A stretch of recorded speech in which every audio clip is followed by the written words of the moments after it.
Hora de entrevista importante aqui no Agora CNN. Os chamados penduricalhos no serviço público ganharam destaque depois da decisão do ministro Flávio Dino, do Supremo Tribunal Federal, de suspender os pagamentos. Para analisar esse assunto, vamos conversar com o especialista em políticas públicas e gestão governamental, Humberto Falcão, professor da Fundação Dom Cabral. Seja muito bem-vindo, professor.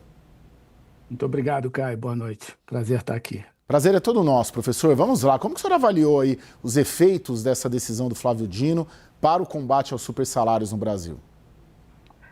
Olha, não sabemos ainda. Podem ser muito limitados ou podem ser um pouco mais abrangentes, porque esse é um problema que se estabelece em camadas, né? Uma primeira camada é que essa discussão do penduricalhos, ela evidencia uma discussão de fundo que diz respeito à remuneração dos servidores públicos no Brasil. Quer dizer, há uma série de problemas relacionados a isso. É um quadro quase, eu diria, caótico, casuístico e bastante disfuncional. É difícil você ter a remuneração que equivalha, vamos dizer assim, à valia relativa dos cargos, né? Há grandes disparidades, há grandes distorções, há abusos que são cometidos e que frequentemente acabam resultando em que essas remunerações ultrapassem o teto constitucional. Portanto, há problemas técnicos, há problemas jurídicos, enfim. Então, a discussão dos penduricalhos, ela dificilmente ela vai conseguir resolver todo esse conjunto de complexo de problemas, mas ela pode, sem dúvida, avançar bastante nesse particular, né, que é a proliferação dessas verbas, desses auxílios, né, desses adicionais, dessas gratificações e algumas participações que, de fato, nos colocam numa posição única se a gente comparar o serviço público brasileiro com o restante do mundo. Vai depender de como o plenário do Supremo vai se manifestar no dia 25, né?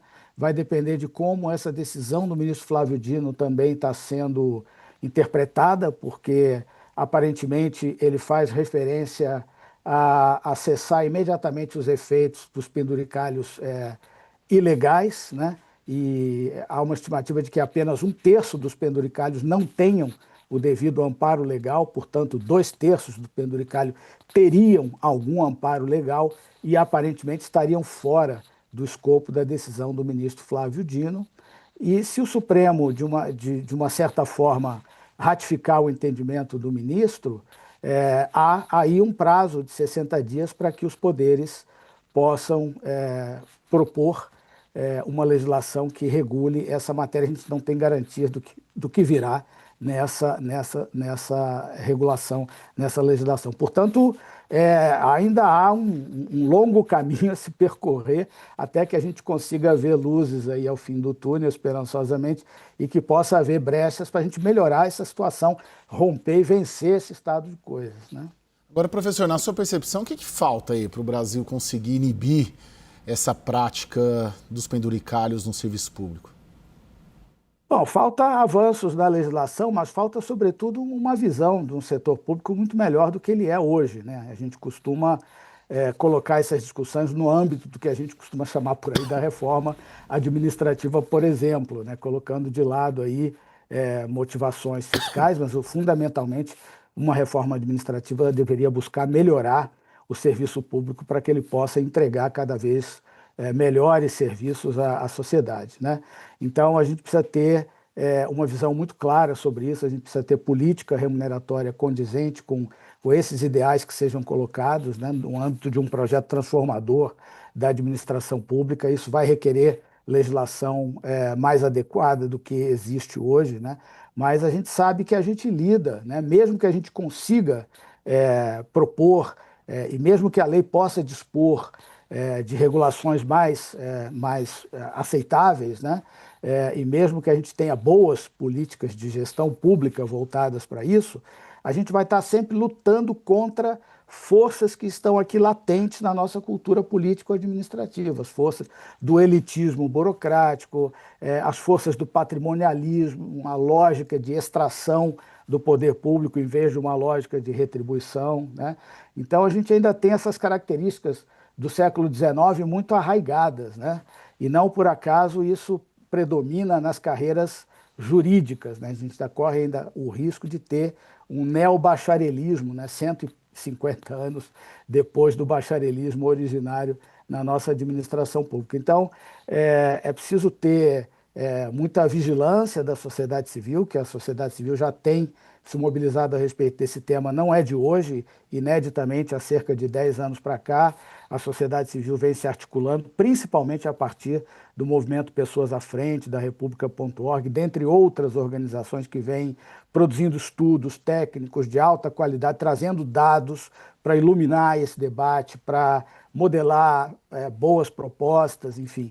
Alguns parlamentares têm se mobilizado, né? Não por acaso também algumas propostas de lei já vêm tramitando, né?